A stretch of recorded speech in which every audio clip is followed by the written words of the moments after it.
A série que nós estamos conversando é o que Deus não disse. E o que eu quero conversar com você hoje é o seguinte. Nós vivemos numa era, de fato, onde nós temos a liberdade de escolher em quem acreditar ou em que acreditar. Com a queda dos valores absolutos e fortalecimento da subjetividade, o que é a subjetividade? É a característica daquilo que é pessoal, são as escolhas próprias, aquilo que está dentro de você, a sua forma de pensar, os seus gostos, isso é a sua subjetividade, é característico seu. Com a pós-modernidade, ficou muito mais evidente a subjetividade. Então, está muito mais fortalecido a opção particular das pessoas, a sua opção, a sua forma de escolher as coisas. Então, cai os valores absolutos, a subjetividade cresce e a gente aprendeu a criar divindades mais palatáveis que tem mais a ver com a gente. Você fala, eu não. Será que não? Deixa eu te dar um exemplo bem próximo de mim. Minha mãe. Minha amada mãe. Faz aniversário essa semana. Minha mãe, sempre quando vai falar de assunto sério que tem a ver com Deus, e a gente vai falar dela, do Deus da Bíblia, ela fala assim, mas o meu Deus não é assim. Porque o meu Deus é assim, assim, assado. Faz isso ou faz aquilo. E quando ela está falando meu Deus, ela não está dizendo assim, de forma genérica, ela está dizendo o Deus dela. O Deus que ela construiu a partir da vivência e das experiências dela, e ela tem ele como sendo o seu Deus, e para ela é a verdade. Ela construiu, independente da Bíblia, independente de qualquer coisa, através da experiência dela, o que seria o Deus dela. Então, se você conversar com ela, algum dia, se tiver a oportunidade de conversar mais sério com ela, vai falar assim, porque o meu Deus não é assim. Muitas pessoas pensam igual a mamãe.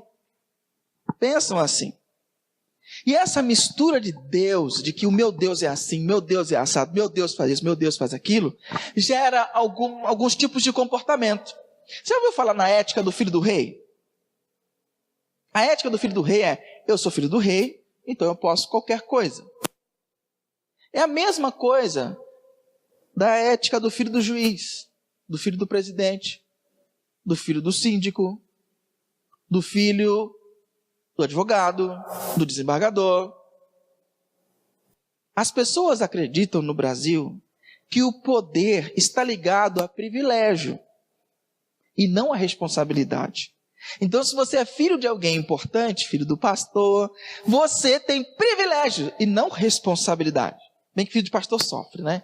Mas o poder está aliado a privilégio. Então, as pessoas que compõem o seu Deus e falam assim, eu sou filho do rei, acabam tendo uma conduta que pode todas as coisas. Por quê? Porque eu sou filho do dono do mundo. E ele é dono do ouro e da prata. Então eu posso me endividar o quanto eu quiser, eu posso fazer as contas que eu quiser, porque o meu Deus, o meu pai, é dono de todo ouro e toda prata. Não interessa se meu nome vai para o SPC, para o Serasa. Não interessa. Eu tenho o direito de comer o melhor dessa terra. Essa é a ética do filho do rei. Mas tem uma outra ética que surgiu recentemente, que é a ética 100% Jesus. Essa ética, ela é terrível. Por quê? Porque eu sou 100% Jesus. E não importa o que eu faça, eu sou 100% Jesus. Não importa se eu sou condenado por crime, sou 100% Jesus. Não importa. Não importa nada. Não importa a minha conduta. Minha conduta não importa. O que importa é que eu sou 100% Jesus. Esse 100% Jesus se torna despersonalizado. E as pessoas que assumem essa ética, é por falta de conhecimento, por ensino errado, por não saber as intenções de Deus, elas começam a pautar suas vidas em coisas que Deus nunca falou e nunca deu margem para se pensar. E nós queremos falar hoje sobre o que Deus não disse. Não importa em que você acredita. Deus nunca disse isso. Deus nunca disse isso. O filósofo e teólogo Blaise Pascal, ele tem uma frase que diz: Deus fez o homem à sua semelhança e o homem em retribuição fez Deus à sua imagem. Blaise Pascal foi falecido em 1662. E ele constata essa característica do ser humano de criar um Deus à sua própria imagem e semelhança. E texto bíblico vai nos ajudar a refletir sobre isso. Nós vamos continuar no livro de Apocalipse, capítulo 2, sobre as cartas que Jesus pede para João escrever às igrejas. João estava na ilha de Patmos, aqui, e escreve carta às 7 igrejas. Ele está no momento dele com Deus, lá na ilha de Patmos, onde ele é prisioneiro. Ele está no seu momento com Deus, está orando a Deus, e de repente Jesus aparece para ele e dá uma visão para ele. Ele começa a andar tipo numa sala, num lugar onde tinha candelabros, e ele começa a ver que Jesus segura 7 estrelas e anda entre os candelabros. E ele vê Jesus de uma forma maravilhosa. Depois você lê em casa Apocalipse capítulo 1 e capítulo 2. E de repente Jesus fala assim: ao anjo da igreja tal escreva. Então ele começa a mandar mensagens ao anjo, ao pastor da igreja tal. E ele fala para 7 igrejas: Esmirna, Éfeso, Laodiceia, Filadélfia, Sardes, Tiatira e Pérgamo. E hoje nós vamos conversar sobre o que ele disse para a igreja que fica na cidade de Pérgamo. Ele diz: ao anjo da igreja em Pérgamo, escreva: essas são as palavras daquele que tem a espada afiada de 2 gumes. Ora, que cidade era essa? Pérgamo. Pérgamo era uma cidade muito famosa por causa da sua biblioteca. Tinha 200 mil volumes naquela época, de pergaminhos. Era a 2ª maior biblioteca do mundo, só superada pela biblioteca de Alexandria.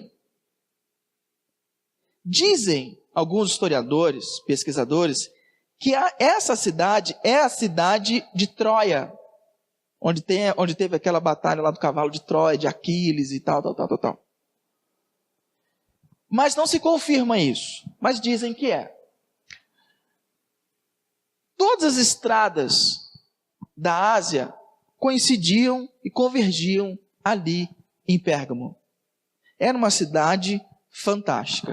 A palavra Pérgamo deu origem a outra palavra conhecida como pergaminho. Por quê? É o seguinte: os caras queriam fazer a maior biblioteca do mundo. E eles contrataram um cara que coordenava a maior biblioteca do mundo, a Biblioteca de Alexandria. Eles chamam o cara para ficar lá, para eles terem a maior biblioteca do mundo. Só que a biblioteca era feita de papiros. Papiros vinha de uma planta do rio Nilo, vinha do Egito. Quando o rei do Egito soube que essa era a intenção deles, o que eles fizeram? Chega, corta o suprimento de papiro para a cidade de Pérgamo. Não vai ter mais papiro, eu quero ver eles terem a maior biblioteca do mundo. O que os caras fazem? Vem um sentimento de inovação nos caras e eles criam um negócio de couro liso para se escrever. E eles dão o nome de pergaminho, porque surgiu na cidade de Pérgamo. E aí o negócio desanda. Então a inovação estava presente até nessas cidades. Hoje, a cidade deu lugar a uma pequena aldeia de Bérgama. Se você quiser fazer um passeio, ir lá. Só que você não precisa ir lá para fazer um passeio. Eu vou te mostrar aqui, tá bom? Aguarde um pouquinho. E a palavra pergaminhos deriva do nome Pérgamo. E o que ele diz? Ao anjo da igreja em Pérgamo, escreva: essas são as palavras daquele que tem a espada afiada de 2 gumes. O livro de Apocalipse é muito simbólico. E o que é essa espada afiada? A espada afiada de 2 gumes está ligada à justiça, a julgamento, a juízo. Então diz aquele que tem o julgamento. Jesus se apresenta para Pérgamo como aquele que tem o poder de dar o veredito, como aquele que vai dar o julgamento. E Jesus diz para eles: sei onde você vive, onde está o trono de Satanás. Para você ter uma ideia de como é a cidade de Pérgamo, eu quero te convidar a fazer um passeio em 3D pela cidade reconstruída de Pérgamo. Vamos lá? Vamos dar um passeio? Dá uma olhadinha. Essa é a cidade de Pérgamo. Não a cidade fica na parte de baixo. Essa é a Acrópole de Pérgamo, onde tem o templo de Zeus, que era uma das 7 maravilhas do mundo antigo, tinha um altar gigantesco, que é esse altar que a gente vai dar uma volta nele agora, sobre uma base de 240 metros de altura, e nessa base, essas esculturas estavam retratando a história dos gigantes, e se tornaram os reis do mundo, a história da mitologia grega. E Pérgamo estava o centro asiático do culto ao imperador. No topo de Pérgamo, que é esse que a gente deu uma olhadinha aí, se não me engano, era o local, esse daí é o local onde se fazia o culto ao imperador. Uma vez por ano, todos os súditos deveriam ir ao templo de César e queimar incenso, dizendo o quê? Que César é o Senhor. Todos os anos. Essa aqui embaixo é a cidade de Pérgamo, aqui é a Acrópole. Esses templos ficavam lá em cima, de tal maneira, mostrando para as pessoas que Zeus estava olhando para eles o tempo todo. Não tinha como você viver naquela cidade sem você perceber aquela imponente Acrópole, aquele conjunto de templos. Então aqui ficava o templo ao imperador, esse é o altar de Zeus, esse aqui é o templo a Dionísio, deus do vinho. E em Pérgamo também existia o culto a Asclépio, culto a Atena, culto ao espírito de Roma e culto a Esculápio. O que é Esculápio? Esculápio é o deus serpente das curas. Esse deus, ele tinha o título famoso de o Deus Salvador, porque ele realizava curas. Daí também, o símbolo da medicina continua sendo uma estaca com 2 serpentes. Tem a serpente curadora lá de Moisés, que foi colocada numa estaca, e também daqui, que vem também o símbolo das curas, o símbolo da medicina. Era uma cidade muito rica em celebrações e cultos. Tinha culto para tudo quanto é gosto. Tinha o que você quisesse. E uma igreja cristã estava ali, naquele local.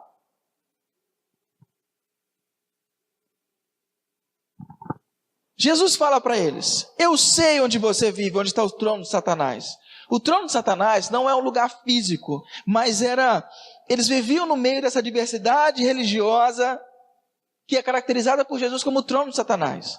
O trono do diabo era essa diversidade toda. O trono de Satanás era essa diversidade religiosa toda que tinha ali. Então Jesus fala assim: vocês estão num lugar muito complicado. Contudo, você permanece fiel ao meu nome e não renunciou à sua fé em mim. Nem mesmo quando Antipas, minha fiel testemunha, foi morto nessa cidade onde Satanás habita. Esse verbo aqui, contudo você permanece fiel, é o verbo kratel, que é apegar-se, segurar-se poderosamente em suas mãos. De forma que você segura e que para eu abrir, tirar o que está na sua mão, eu praticamente tenho que quebrar a sua mão. Guarde o sentido desse verbo, que ele tem tudo a ver com a reflexão que a gente vai fazer hoje. É o mesmo usado em Apocalipse 2:1, quando diz que Jesus tem as 7 estrelas na sua mão, sustentando as igrejas. Que ele segura firmemente, que nada pode ser tirado de sua mão. Essa igreja, ela sofre uma perseguição por se manter fiel, por tentar ser aquilo que deveria ser. E viu um dos seus líderes, chamado Antipas, martirizado. A perseguição veio porque os cristãos comprometidos se negavam a adorar outros deuses, se negavam a adorar qualquer outro Deus que não fosse Jesus Cristo. Se negavam a se dobrar a César, dizendo que César era o Senhor, porque Jesus era o Senhor. Se negavam a buscar curas nas tendas do Deus da cura, do Salvador, porque eles sabiam que Jesus era o Salvador. Se negavam a se deleitar nos banquetes regado a vinho ao Deus Dionísio, porque sabiam que não deveriam se embriagar com vinho. Eles sabiam que não deveriam se prostituir, Ou seja, adorar outros deuses, porque a relação de Deus com o seu povo é uma relação de casamento. Quando eu adoro ou me submeto a um outro Deus, eu estou me prostituindo. E essa igreja não se prostituiu. Não se sabe muito bem quem era Antipas. Só se sabe que ele era um líder dessa cidade, um líder, um pastor ou um bispo que coordenava algumas igrejas nessas cidades. E um dos pais da igreja, chamado Tertuliano, que escrevia sobre a igreja no primeiro século, diz que Antipas foi colocado dentro de um boi de bronze, e esse boi de bronze foi colocado em cima de uma fogueira, até que o boi ficasse vermelho por fora, e Antipas morresse cozido dentro. Morreu queimado e sufocado. Mas sabe o que é interessante? Que essa palavra aqui, testemunha, é no grego a palavra martus, que significa mártir. Mas em grego, martus quer dizer também testemunha. Diz as duas coisas. Para os cristãos da época, ser mártir é a mesma coisa que ser testemunha. Ser testemunha é a mesma coisa que ser mártir. Eles sabiam que no momento em que eles confessavam Jesus como seu Senhor e Salvador, eles estavam assinando a sua sentença de morte. Eles estavam assinando a sua sentença de morte. É difícil para a gente entender isso num contexto que a gente vive, que você pode sair da sua casa e vir para a celebração numa boa, sem você ter perseguição nenhuma. Conta-se uma história verídica, eu já não sei mais o nome do país, nem o nome dos indivíduos, porque essa história já rodou tanto, mas é uma história muito poderosa. Em um desses países onde o culto era proibido, a igreja é perseguida, como em muitos países hoje acontece isso. Os cristãos se reuniam no porão, se reuniam na parte de baixo, nas cavernas, em algum lugar escondido. Conta-se que um grupo de cristãos como nós se reuniu na parte de baixo, num sótão de uma casa bem escondido, para fazer a sua celebração. E de repente, uma companhia do exército, que era responsável por reprimir o culto a Deus, encontra a entrada desse local, arrombam aquela porta, descem as escadas e encontram aquelas pessoas adorando ao Senhor Jesus Cristo. O comandante daquela companhia diz: o negócio é o seguinte, vou falar uma vez só. Se você não é um cristão, se você não tem compromisso com Jesus, se você renega o nome de Jesus, a sua única chance de sair com vida é agora. Pode sair. Naquele momento, metade da igreja saiu fugida para salvar a sua vida. A outra metade de cristãos inocentes e fiéis ficaram. E ele pergunta: por que vocês ficaram? Eles dizem: porque nós preferimos perder a nossa vida do que negar aquele que nos deu a vida. O comandante então põe a pistola no seu coldre e fala: que bom, agora nós podemos celebrar nosso Senhor Jesus Cristo em família de verdade. Eles eram cristãos. Eles eram cristãos e estavam procurando um lugar para adorar a Deus com cristãos verdadeiros. Aí eu pergunto para ti, ó amado, se tu estivesse naquele porão, pronto a perder a tua vida, qual seria a tua resposta? Não diga em voz alta, por favor, mas qual seria a tua resposta? O que você falaria? Amaria mais a tua própria vida? Amaria mais os seus filhos? Amaria mais a sua esposa? Amaria mais os seus parentes? Ou a Cristo Jesus, aquele que sustenta a sua esposa, os seus parentes, os seus filhos? Esses cristãos aqui sabiam o que era sofrer pelo nome daquele que nos salvou, e talvez eles dessem mais valor a isso. Não sei. E é engraçado porque Jesus chama Antipas de minha fiel testemunha. E se você abre em Apocalipse 1:5 ou em Apocalipse 3:14, quem é caracterizado como uma fiel testemunha? O próprio Jesus. O próprio Jesus é caracterizado como uma fiel testemunha. E ele chama Antipas de uma característica que também é dele. Vamos caminhar. No entanto, tenho contra você algumas coisas. Você tem aí pessoas que se apegam aos ensinos de Balaão, que ensinou Balaque a armar ciladas contra os israelitas, induzindo-os a comer alimentos sacrificados a ídolos e a praticar imoralidade. Lembra do verbo kratel? Segurar na mão? Aqui, ó. É o mesmo verbo. No entanto, você sofreu, eu sei que você está num lugar difícil, mas eu tenho algumas coisas contra você. Algumas pequenas coisas bem sutis. O termo em grego aqui algumas coisas aqui, coisas bem sutis, bem pequenas. Eu tenho contra você. Que você tolera gente que se apegou, kratel, aos ensinos de Balaão. Quem foi esse tal de Balaão? Balaão, se você quiser saber, fica a tarefa de casa, Números capítulo 22 a capítulo 24, você tem a história de Balaão. Quem foi Balaão? Balaão era um cara que foi chamado por Balaque para amaldiçoar o povo de Deus.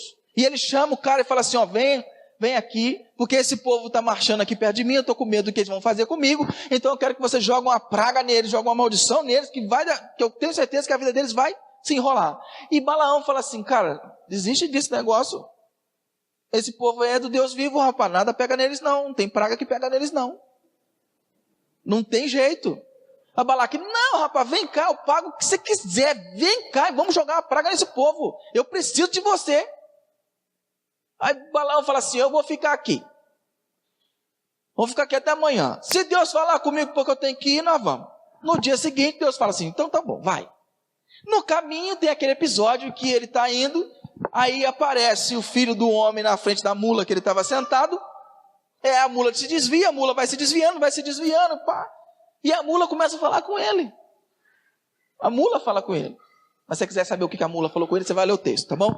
Balaão chega lá até Balaque, e a primeira coisa que ele fala assim, Deus mandou dizer isso aqui, não adianta, não tem como amaldiçoar esse povo. Aí vai numa segunda vez, numa terceira vez, e termina esses capítulos, Balaão só falando coisas boas do povo de Deus.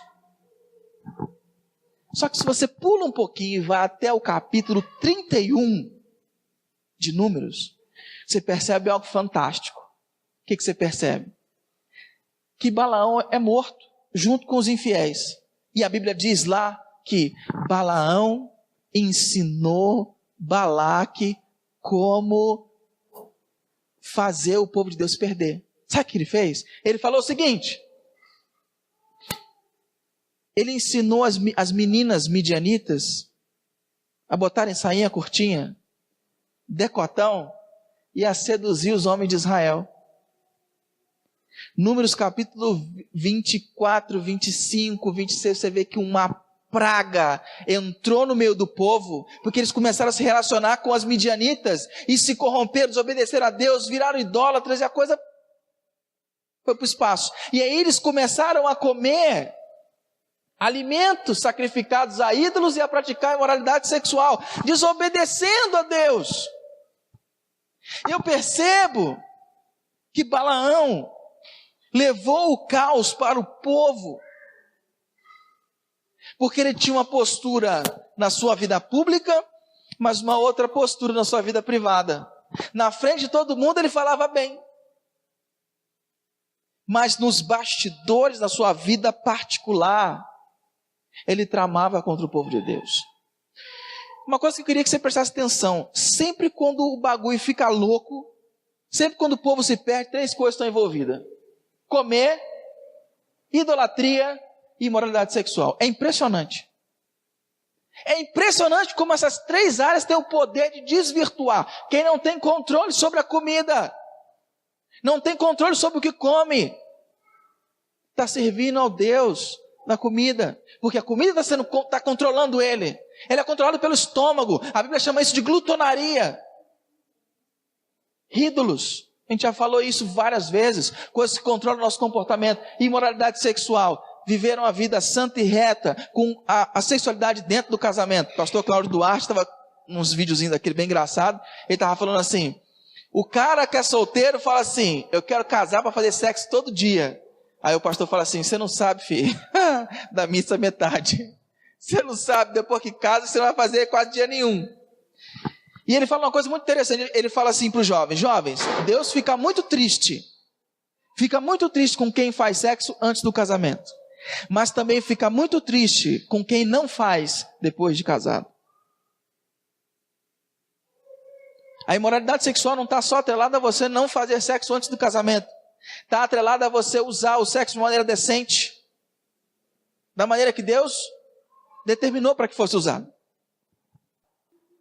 Então ele tinha pessoas que se apegavam a essa perspectiva, a essa perspectiva de Balaão, pessoas que na vida pública tinham uma postura, mas que na vida privada, na sua vida particular, tinha outra postura completamente diferente. Mas não era só esse tipo de gente que tinha lá.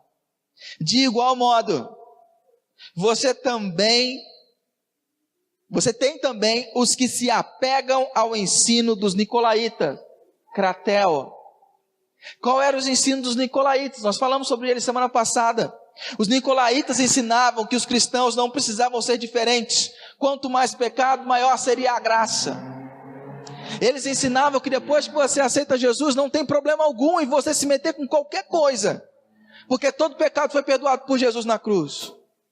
O mais interessante e doloroso de pensar é que a tradição da igreja diz que os nicolaítas eram discípulos de um cara chamado Nicolau, que em Atos capítulo 6 foi configurado como um homem cheio do Espírito Santo. Foi 6 pessoas que foram eleitas para cumprir a missão dentro da igreja. E uma das características que essas pessoas tinham que ter era ser cheio do Espírito Santo. No cristianismo, não importa se você começa bem. Porque muitas pessoas começam muito bem, mas terminam muito, muito mal. Como é que pode um cara cheio do Espírito Santo chegar ao final da vida e ter discípulos assim, ter ensinado essa doutrina? Isso mostra que se você não mantiver a sua vida espiritual em dia, se você não se mantiver conectado com Deus, se você não se mantiver ligado na palavra, nas disciplinas espirituais, em tudo aquilo que a igreja pode te fornecer para que você esteja junto com Deus, se você não estiver lendo literatura, se estiver lendo a Bíblia, se você não buscar recursos para fomentar e aumentar a sua comunhão com Deus, você pode cair. Paulo diz: aquele que está de pé, olhe para que não caia. Para cair, basta estar em pé. O bicho pega. E esses nicolaítas, eles formavam a concepção de Deus conforme eles queriam. Hoje nós temos nicolaítas? Não, mas nós temos outros tipos de pessoas. Outros tipos de ideias sobre Deus que imperam nas nossas vidas. Por exemplo, a ideia do Deus bravo. Muitas pessoas acham que Deus está muito bravo com elas. E que você precisa estimular a Deus, convencer a Deus a perdoar os seus pecados. Que Deus precisa ser estimulado e convencido a perdoar os nossos pecados, os nossos pequenos pecados. Deus está sempre bravo. Deixa eu te falar uma coisa, querido. Deus está realmente irado com o nosso pecado. Que pai que não ficaria irado com o filho se metendo com algumas coisas que vai fazer mal para ele? Lógico que Deus fica irado com o pecado. Lógico que Deus não quer que você viva uma vida torta. Ele programou, Ele planejou, Ele buscou várias situações e questões de uma vida para que você viva bem. E quando você se mete em coisas, quando você se junta e começa a viver coisas fora do propósito dEle, fora daquilo que Ele falou assim, que seria bom, é lógico que Ele vai ficar irado, porque aquilo faz mal para você. Só que é importante a gente pensar que Deus se ira, mas Deus não é irado. Entende a diferença? A ira de Deus Não é como um sentimento de paixão. Não é como um sentimento de raiva. Não é isso. A ira não é atributo de Deus. Deus é amor. E Deus se ira. Deus não é ira. Dá para entender a diferença? Amor está na essência de Deus. Ira é algo que Deus faz. A ira de Deus, para a gente entender a ira de Deus, é Deus se opondo ferozmente, vigorosamente às coisas que destroem o seu povo. Isso é a ira de Deus. É um movimento calculado. É um movimento preciso. Não é qualquer movimento.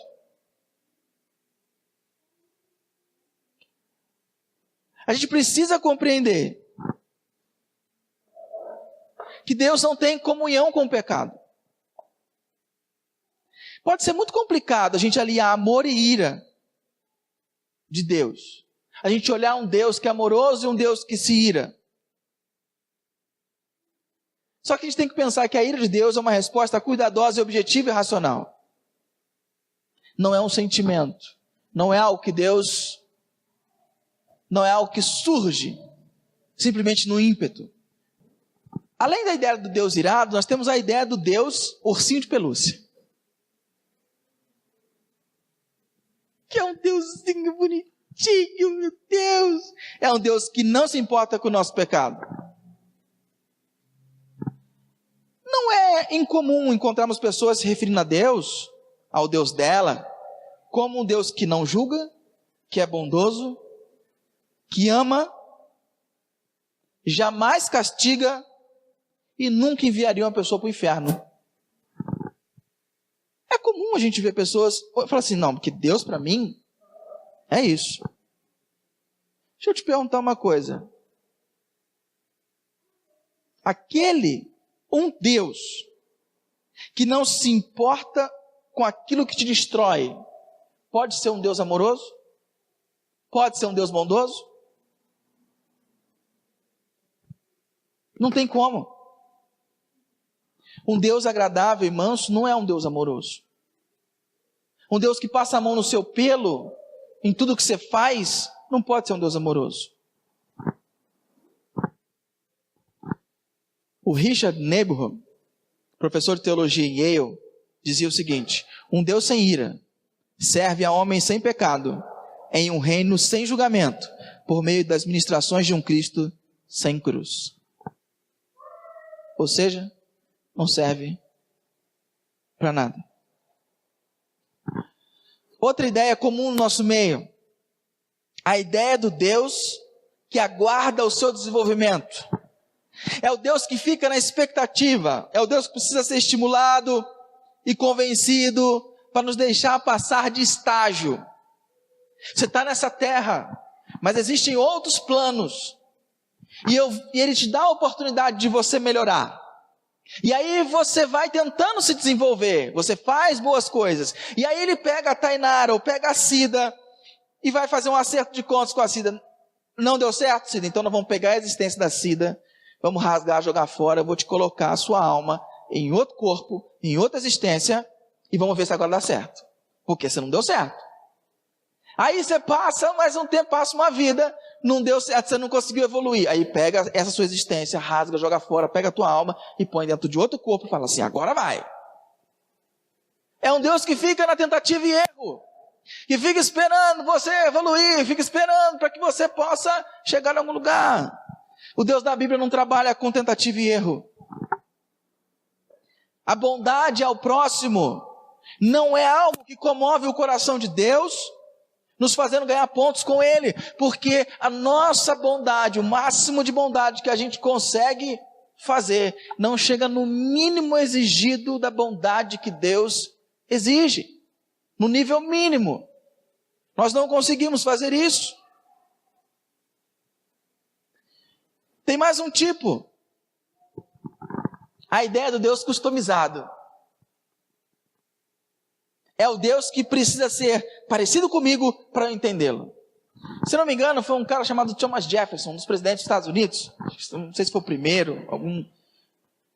Ele fez o seguinte: ele não acreditava nos milagres de Jesus, mas acreditava em Jesus.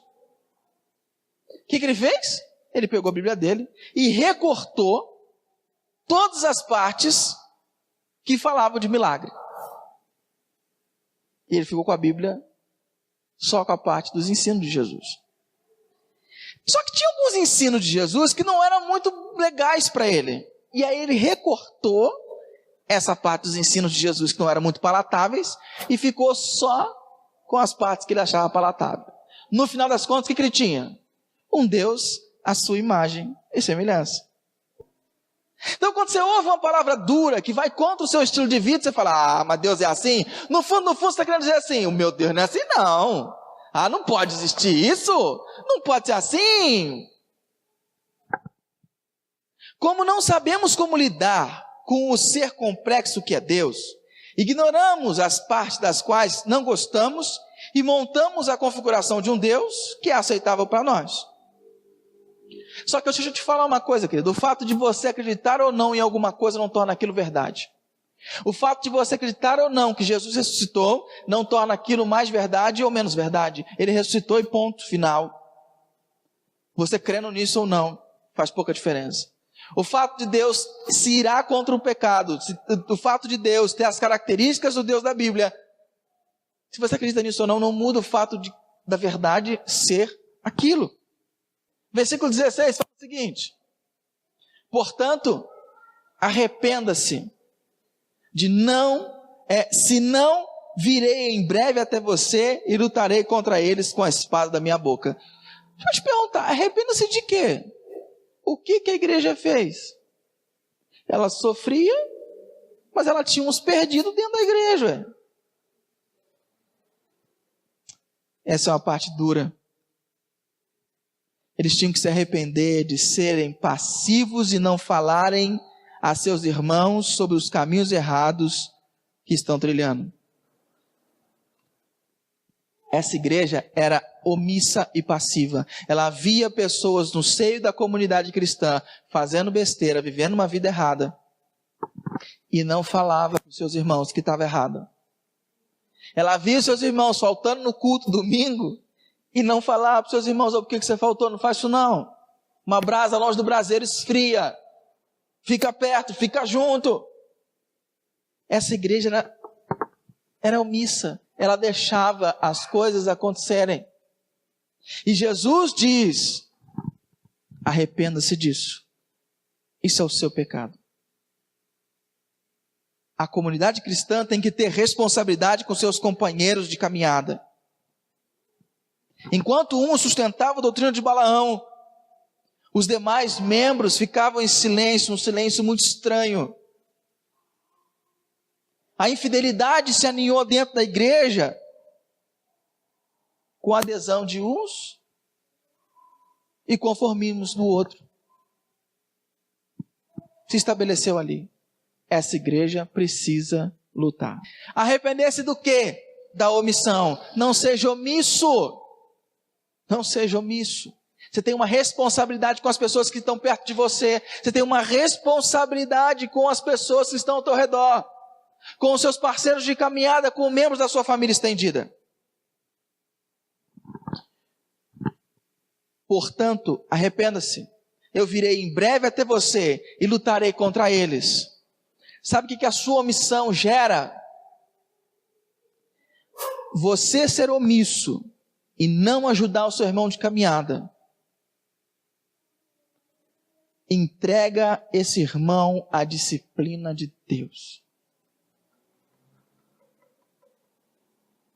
Quando você é omisso, quando você não faz a sua parte como comunidade, você está entregando esse irmão à disciplina de Deus. O arrependimento da igreja era fazer o quê? Chegar nessas pessoas, ajudá-las a mudar de vida. Se não, Jesus fala: eu virei em breve até vocês e lutarei com eles. Com o quê? Com a espada da minha boca. Deus vem para dar juízo sobre as pessoas.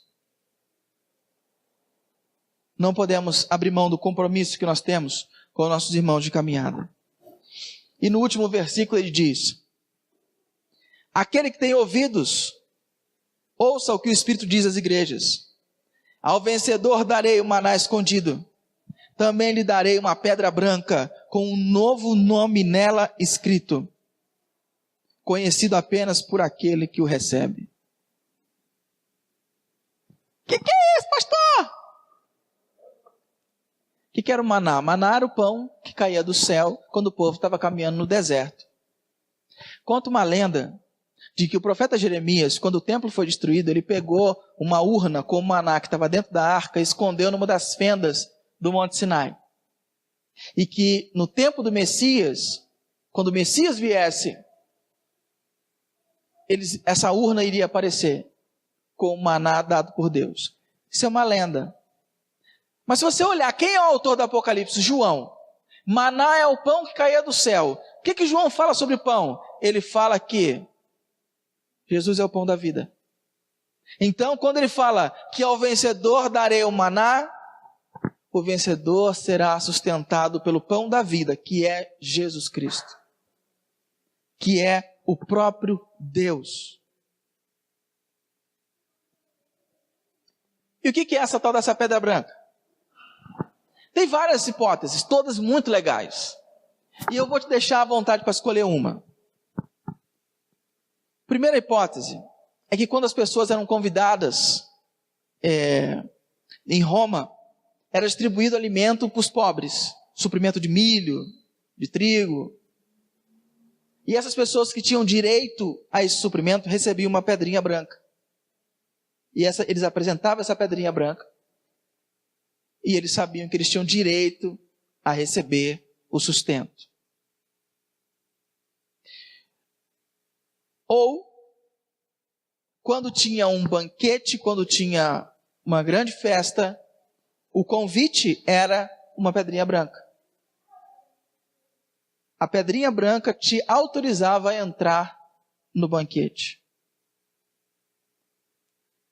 Se formos por esse lado, Jesus vai entregar a você o convite do grande banquete que ele fará, que está escrito em Apocalipse, que ele sentará, cearemos todos juntos e ele nos servirá. Segunda coisa é a aposentadoria do gladiador. Todo gladiador chegava ao final e que ganhava muita admiração do público, ele recebia licença de combates futuros e recebia uma pedrinha branca, e aquela pedrinha branca era a alforria dele, não precisava mais lutar.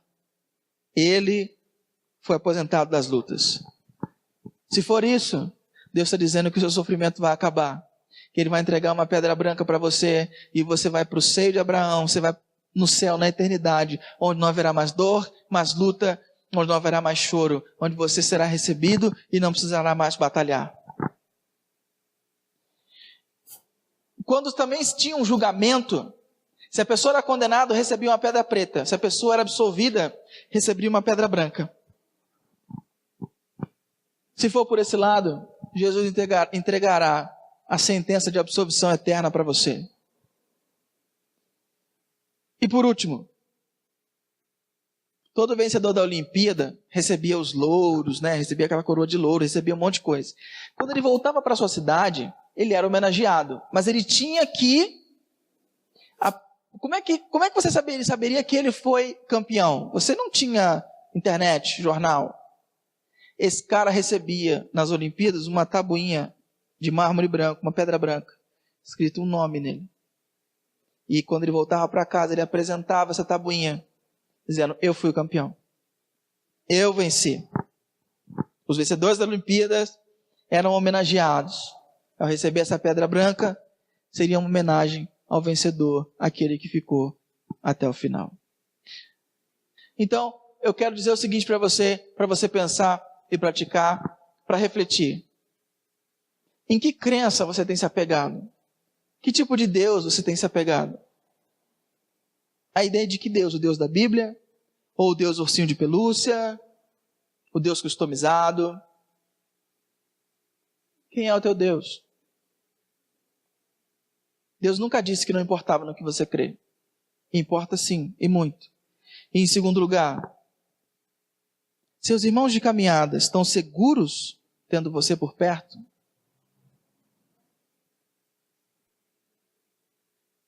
Seus irmãos de caminhada estão seguros tendo você como irmão? Ou você vai entrar em omissão e vai deixar seus irmãos seguirem seus caminhos? Queria dar um tempo para você refletir, enquanto nós cantamos essa canção para encerrar. Queria que você refletisse sobre essas questões. Em que crença você tem cratela, se apegado? E seus irmãos de caminhada estão seguros com a vida que você tem levado?